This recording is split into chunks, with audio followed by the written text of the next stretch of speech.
Everywhere I am, there you'll be. There I am. How are you guys? It's been a while.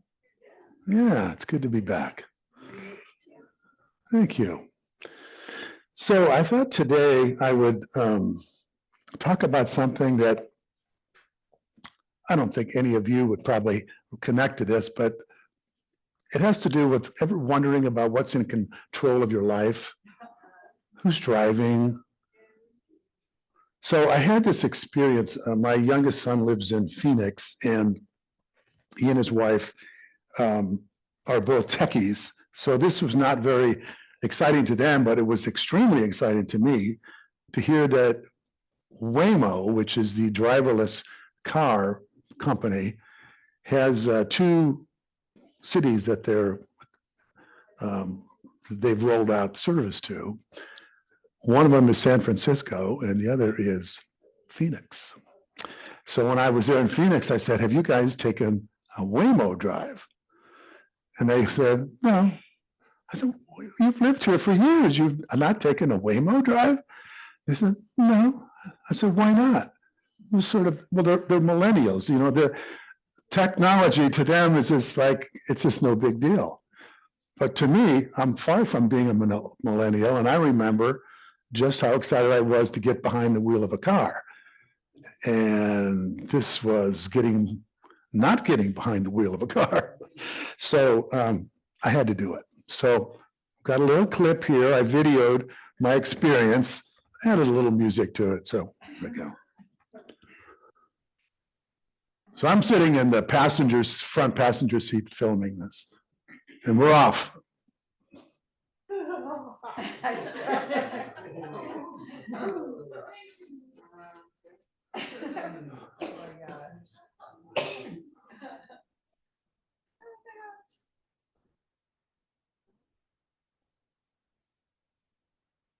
So far, so good.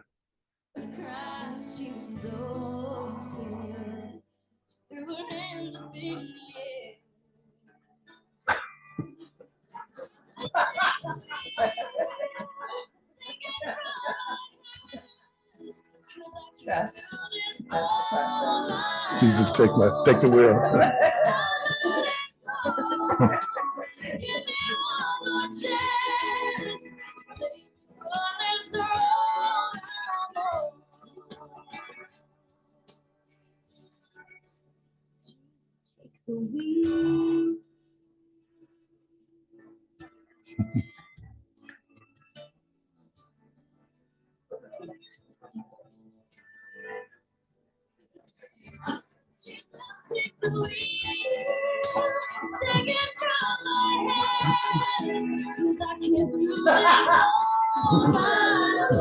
So far, so good.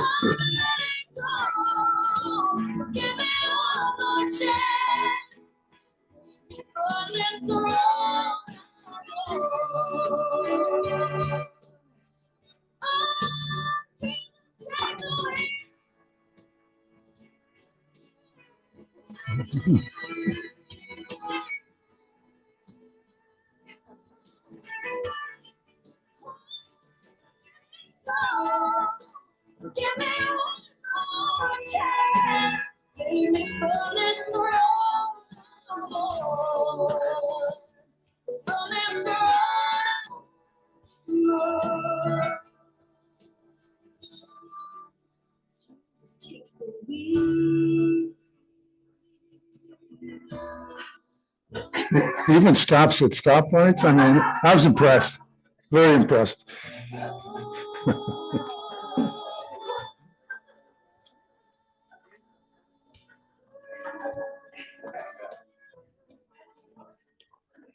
Yeah. So now vicariously, you've taken a Waymo ride. Wasn't that way more cool than you thought? Some of you would not do it, I imagine. Yeah, I told people about it. I go, "You did that? You actually did that? You really believed it?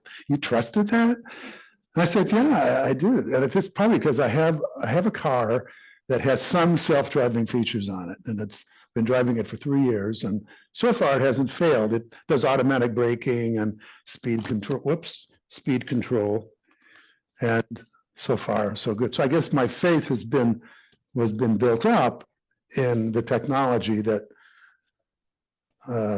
this apparently the story is that they've logged millions of miles before they actually roll this out to us, to the public, and that they discovered, or the latest statistics, it's like 93% safer than human driving in terms of the number of accidents and errors that are made by the system versus by the human. So I thought those are pretty good odds. I mean, I get in cars all the time with people. I have no idea how well they drive, including the Uber and the Lyft driver and all those. Anyway, but there was one moment, so making a left turn, and so we're going along, and we have to turn left, and there's oncoming traffic. It's a pretty busy intersection, and Waymo goes, and I'm like, I wouldn't have gone. Do you know what I'm saying? But now there's a computer that's calculating the distance and the speed of that car, and it makes the determination that not a problem. In the law of physics, there's not a problem. But in the law of my blood pressure and my sense of what's okay, there was a problem. So anyway, of course, when I get out of the car, and having been a minister for 100 years, I always think in terms of, what's the lesson in this, right? And it's pretty obvious, is that, what's driving our lives, right? Who's in control? Waymo is in control. I mean, is it a great computer in the sky? I mean, is there a great intelligence that is, what did you say?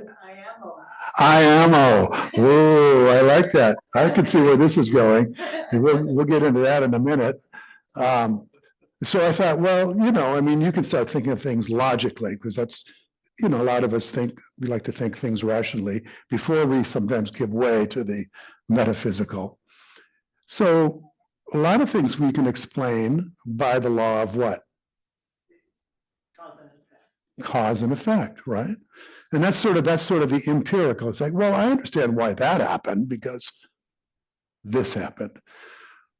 But to get into a more of a philosophical way, it takes a stretch of our understanding that the rational mind can't help us with.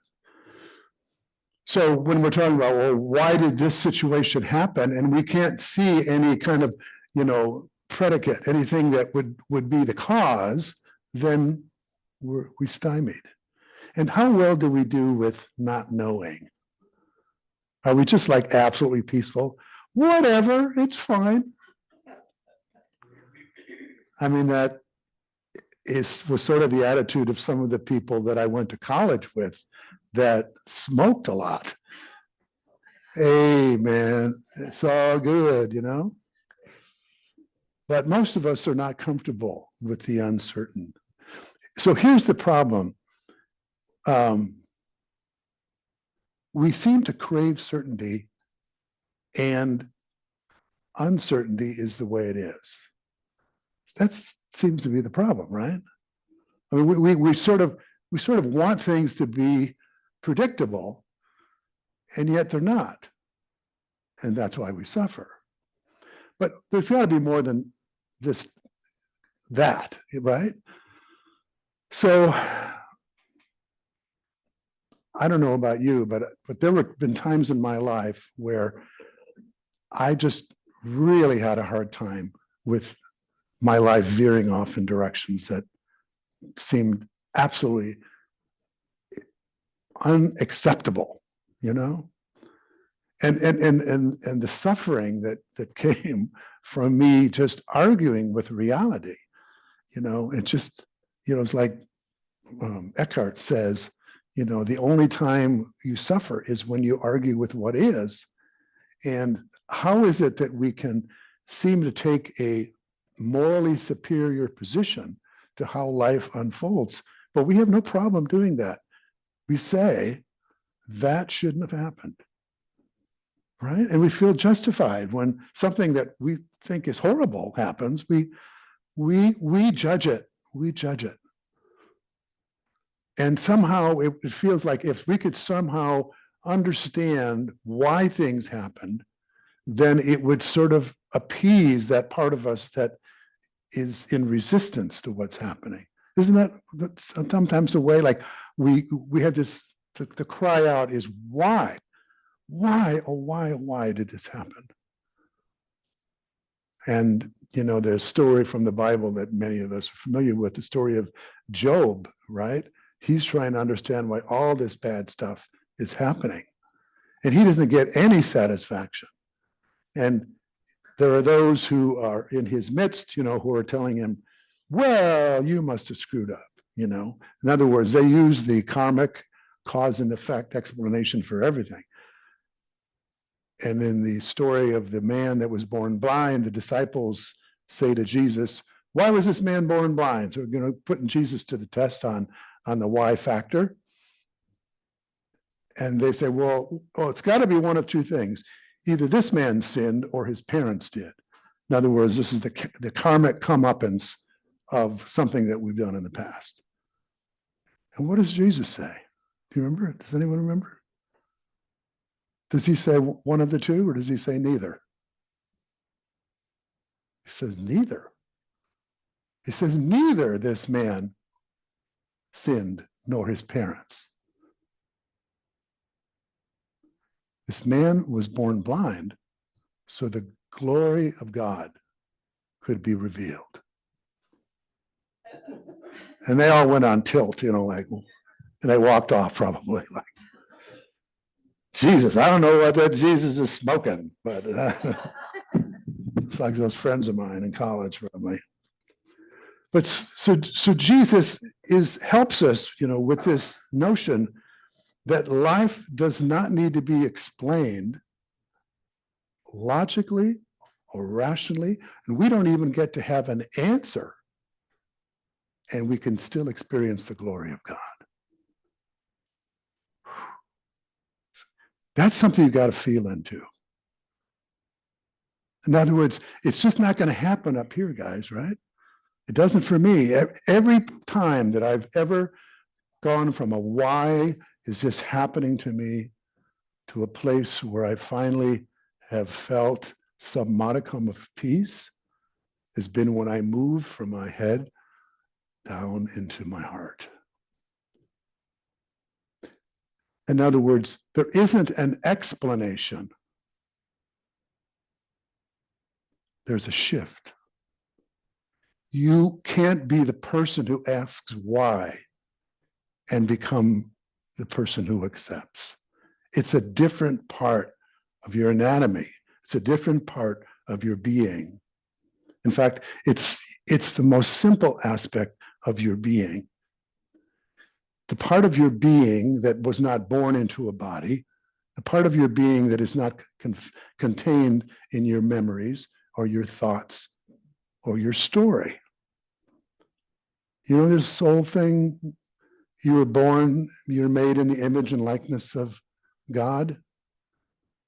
You're not made in the image and likeness of a logic that explains how life unfolds on earth. You are not made in the image of that which always makes sense. You are not made in the image of that which is rationally explicable. You are not made in the image of how life can always be seen as being fair. You're also not made in the image of one who needs to be a victim of the world. You're not made in the image of that which just is. So every Sunday we put this statement up here, and it's easy to just rattle it off. It's another thing to embody it. There is only one presence and one power in the universe and in my life, the infinite, living, loving presence of God. That's the only presence. That's the only power. Everything else comes and goes, changes, gets upended, wears out, rusts, breaks, betrays, fails.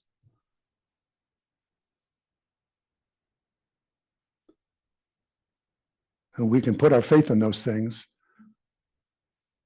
to our peril. Have we done that? Of course we have. Would that maybe be the reason that we suffer in this life? Because I'm giving this all the power, this situation, this person. If they do this, I'm okay. If they do that, I'm not okay. The Tao's up, the Tao's down. She loves me not. He's with me, he's not with me. She doesn't get me, she gets me.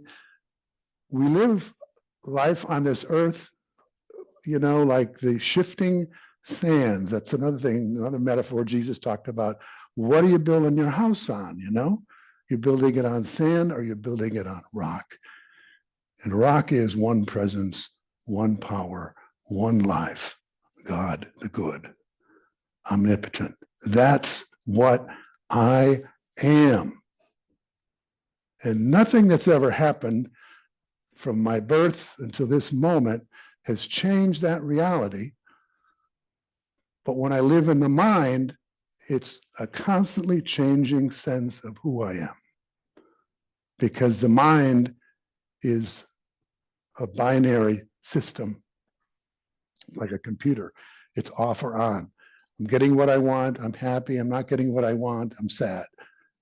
And that is the duality, that is the highs and lows, the dichotomy that has us experiencing life according to our preferences and giving us a sense of peace and well-being. And Jesus says, do not judge by appearances. In other words, don't judge by anything that's happening out here in terms of your peace, but by righteous judgment. And what is righteous judgment? There's only one presence and one power in the universe and in my life, God the good, the infinite living, loving presence of God. Everything else is subject to change. I mean, look at the weather. I mean, not just our weather, but I mean, look at the weather around the world and earthquakes and hurricanes and all this destruction. Everything is subject to change. What are we going to rely on in this world? People aren't always reliable. I've been married to a beautiful woman for 45 years. She's not always giving what I want. She's not always agreeing with me. You know what I'm saying? Nor am I with her. And you understand, if you're in a relationship or have been in a relationship, that at times you just have to put some things aside. Because if you make that the deal killer in your relationship, you're throwing out the baby with the bathwater. And God knows there's a lot of bathwater in relationships. But you fell in love with the baby. And the baby's usually still there. Sometimes hiding behind, something from the past or something that's stuck on. And so we can find our way to forgive is basically to say, there is something truer here than the appearance of this behavior, this situation, this circumstance. And I'm going to stay present until I realize what that is. And then I'm going to enter back into life or into this relationship. And when I do that, I find that what's that word?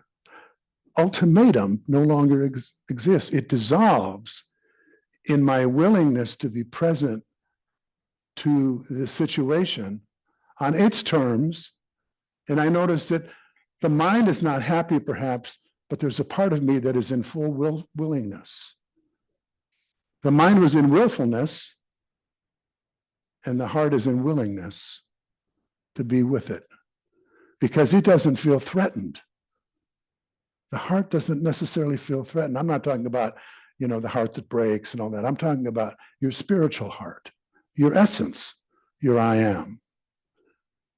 It can bear all things. It doesn't need to control.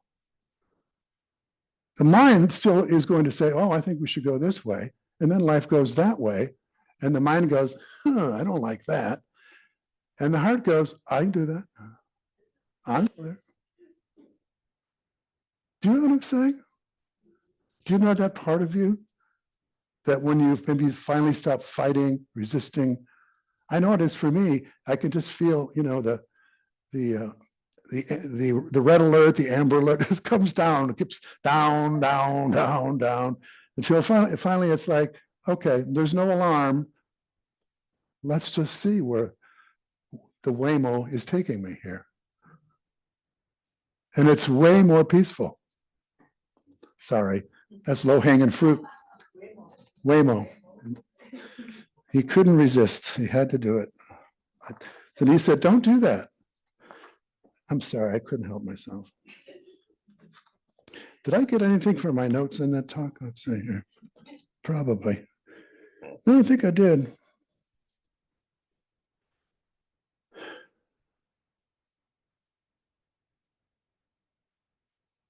Oh yeah, I need to say this because somebody will ask me about it, and it's true. So we already said a lot of the anxiety of life comes from pushing back against life, right? Trying to force something that cannot be forced, right? But that isn't to say that we shouldn't act, okay? And when we can, we should. That doesn't mean that we don't say no. We don't become like this doormat. But there's a difference between being willful, which is insisting on my way, right? That life go this way or you be this way, than expressing your opinion, do what is yours to do. And then if it doesn't go your way, realize that you are not in control of the results. You may be in control of your reaction. You may be in control of your opinion. You may have your preference and you may speak it and you may take action. But here's the thing is, if we get stuck that it has to be my way, then the suffering continues on and on and on. Do we know this one? I remember something in my life when I probably shared it with you before, where I was trying to get a job as a minister after I had had one successful ministry, and I could not get hired for 2 years. I should have seen that as here's your opportunity to go do something else with your life, but I was committed anyway. And I made up all kinds of stories about how the universe was so screwed up that it couldn't see its way clear to give me an opportunity to be another minister somewhere.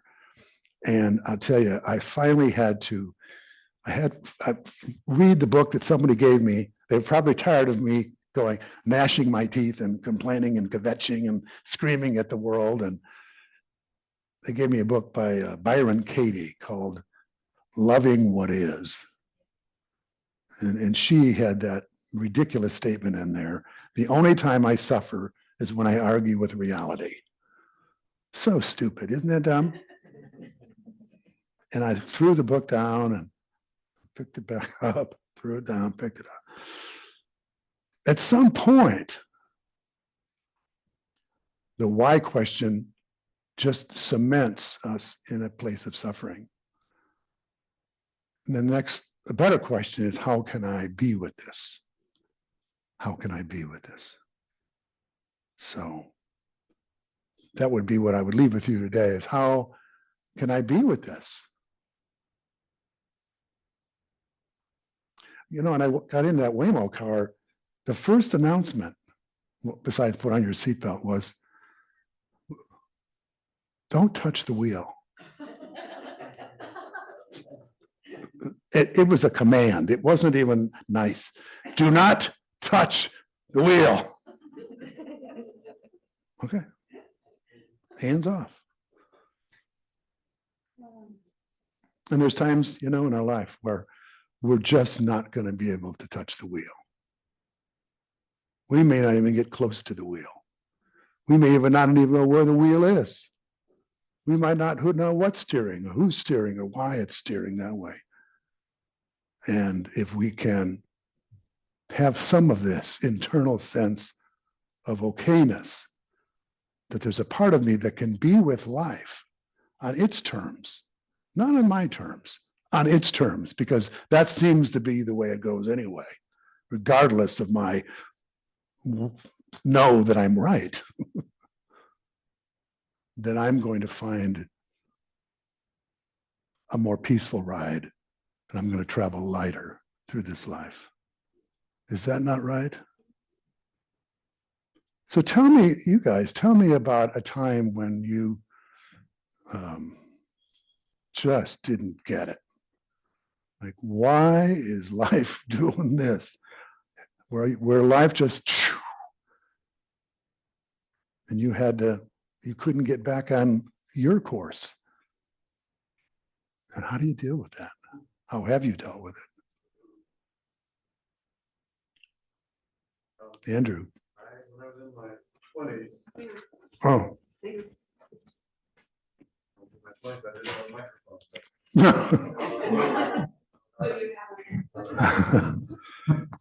I was in my 20s. I was in a relationship with a woman, and it came to an end.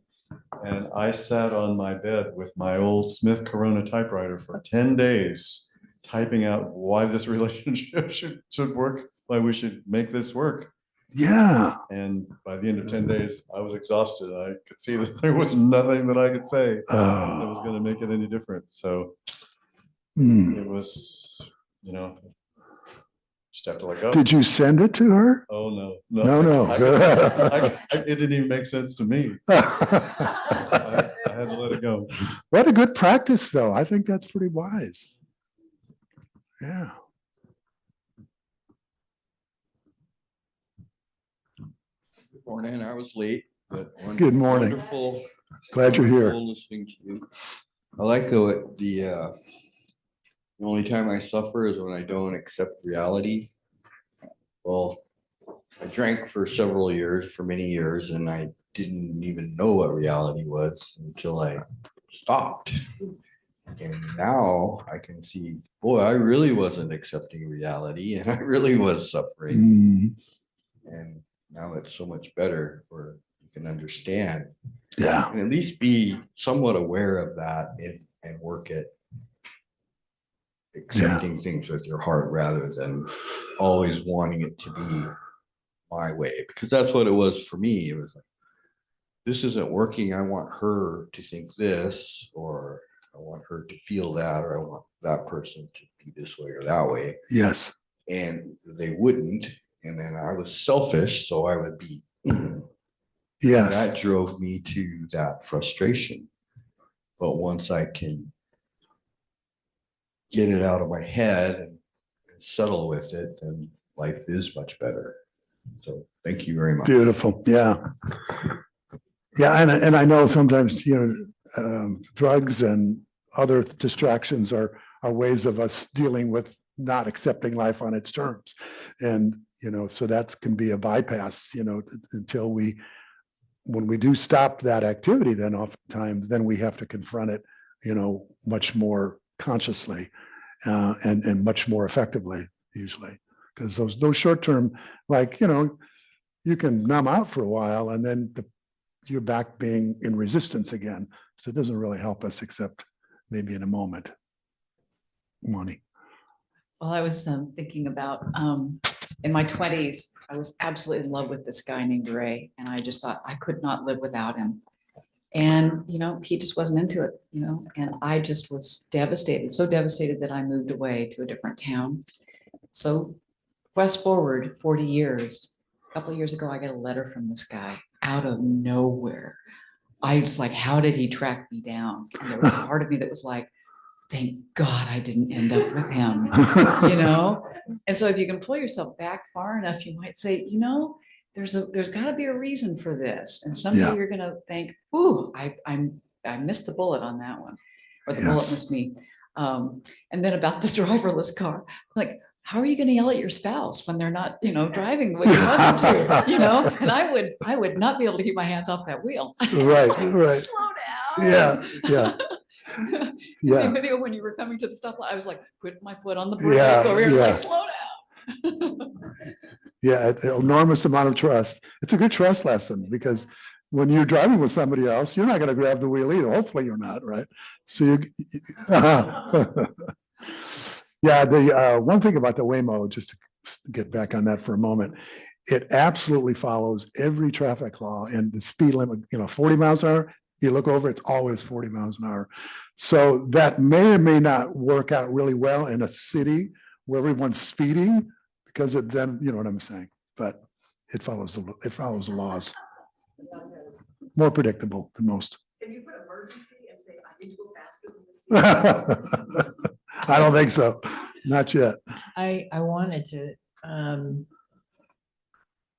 comment on experience I had in listening to you this morning. It's like, at first it was like, whoa, oh my God, like getting on a ride, or something like that. And then the more you kept talking about it, and I kept looking at the empty seat and seeing where I was going to be, I would have been sitting.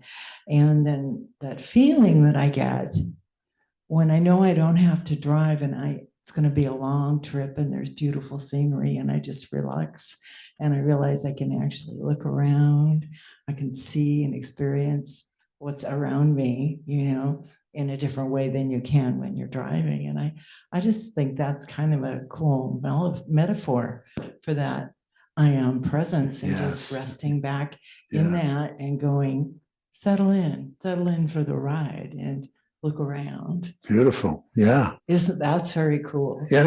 And I mean, if we can sort of live that way, that's our forward guidance as opposed to, in retrospect, where we think, okay, I don't know where this is going, and I'm not going to start resisting. I'm going to see, can I breathe through this and see, maybe this will be, maybe this is Or even just there's resistance. Hello, resistance. yeah, hello, resistance. Okay, it's all right for you to be there. Yeah. Give it some love and Look at the compassion. resistance. That works too. Yeah.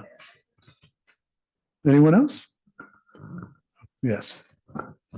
I'm just curious because I see different statistics about the Waymo and the driverless cars. Uh-oh, we're in our head now. Look out. San Francisco and San Diego have not been so lucky. They have ran stop signs, they have ran in circles, they've delayed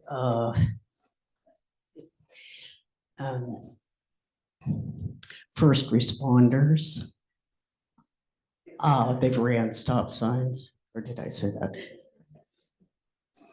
And they've caused a couple of crashes. So my perception is different than your perception. Yeah. You were on more of an open road in Phoenix. They have a little bit Yeah. more. Well, the point of my talk, just to let you know, was not to convince you to take a Waymo. No, Please don't take it that way. My point was, had you known a different set of criteria, would you have still gotten in the Waymo?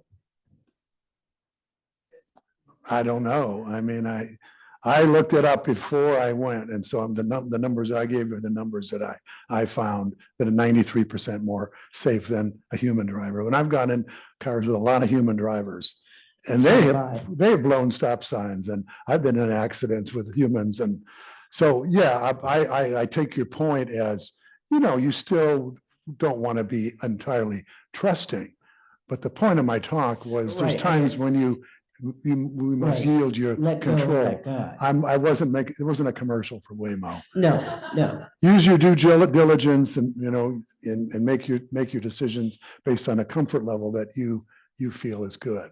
I think that was my So, point about decisions. and- Yeah. It wasn't so much about decisions as it really was about when life is not, well, we can't control life, which is a given. The life on life's terms is life on life's terms. I don't know of any other life other than on life's terms. This whole notion we went through, when we thought we could create reality and we could control outcome and we could manifest whatever we wanted. And I think many of us have seen through that. Doesn't mean that it doesn't happen sometimes, but what it means is that there's going to be an opportunity where we're going to have to confront life on its terms. We're not going to be able to do anything about it. That is, to me, the test of your spiritual chutzpah, so to speak. What are you made of when life doesn't give you what you want? How are you going to respond when you can't change the outcome? This is the lesson. This is when the rubber meets the road of our spirituality. And I know everyone in this room has had to deal with that. And I was hoping to introduce us to how can I respond better in life in order to bring more peace into my life? So. That reminds me of an experience I had just in the last couple of years, which is that I had an emergency surgery that resulted in a colostomy. And I have met a lot of people who have or have had or know people who have or have had colostomies. And many of them live pretty normal lives. They adjust and they deal with it, and it works well for them. Mine was reversed after 4 months, for which I will forever be grateful. Yes. But during the first part of that 4 months, I didn't know for sure that was going to be an option. Mhm. So during that time, I found it to be really stressful and really difficult. And I gave a lot of time and thought to, if it turns out that this is going to be permanent, will I want to continue being alive in this body? Yes. And I thought about, what are some gentle ways out of here, Mhm. if I want to make that decision. And then at some point, I'm not sure if this happened before it was reversed or afterwards, but I thought about the fact that if I had been told that it was going to be permanent, then I would be standing in different shoes to actually really make that choice about Yes. what I want to ease myself out of this world. Yes. And there was two entirely different realities. One is that it may be permanent, and if so, I think I want out of here. But then if I got the news that it is permanent, then it would be an entirely different reality for me to really make the choice about whether I want to stay or I want to go. Yes. And I think when it comes to that, and I just need to say this because as a pastor, and Bill knows this, if it ever gets to that, seriously considering that, come and talk to me or to someone.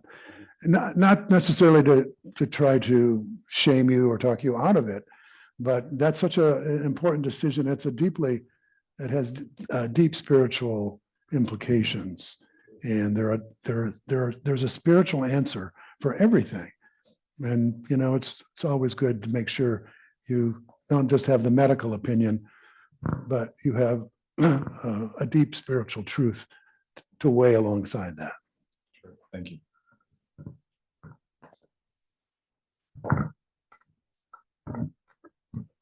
Good morning. Good morning. I've had experiences in my life where I thought that things were absolutely not fair, and have been in love with sisters and my Anam Cara, my soulmate. And it's true that in this life, things come in and go out like the tide. But what seems to me to be more real than reality, like my chemistry teacher coming and holding on to the table and saying, this is mostly empty space. You know, those things that I Yeah. think are something to stand on,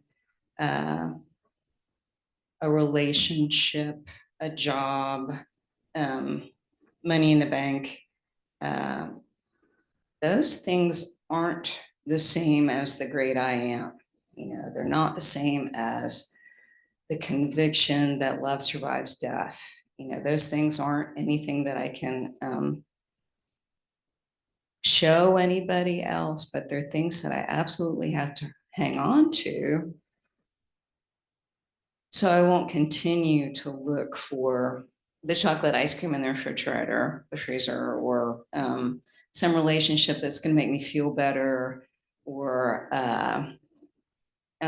whatever it can be. That acceptance that things are going to be okay no matter what is not always easy, because I feel like running a lot of the time. Yeah. Yeah. But if I sit still and develop some kind of mindfulness practice, some kind of meditation, remembering that it's my heart, that's a lot more real than my crazy brain, then I do better. Yeah. What you said. Very good. Yes. There's a Bible, there's a proverb that says, lean not into thine own understanding, but trust in the Lord with all your heart, and he will direct thy ways. It's one of the more powerful proverbs, and you know, the he part of it is not a unity understanding, but just the presence will guide your way. Lean into that, lean into the presence, and lean not into your own understanding, because even if you are brilliant and you have such a wide berth of understanding and all the data you think is out there, you don't have anywhere near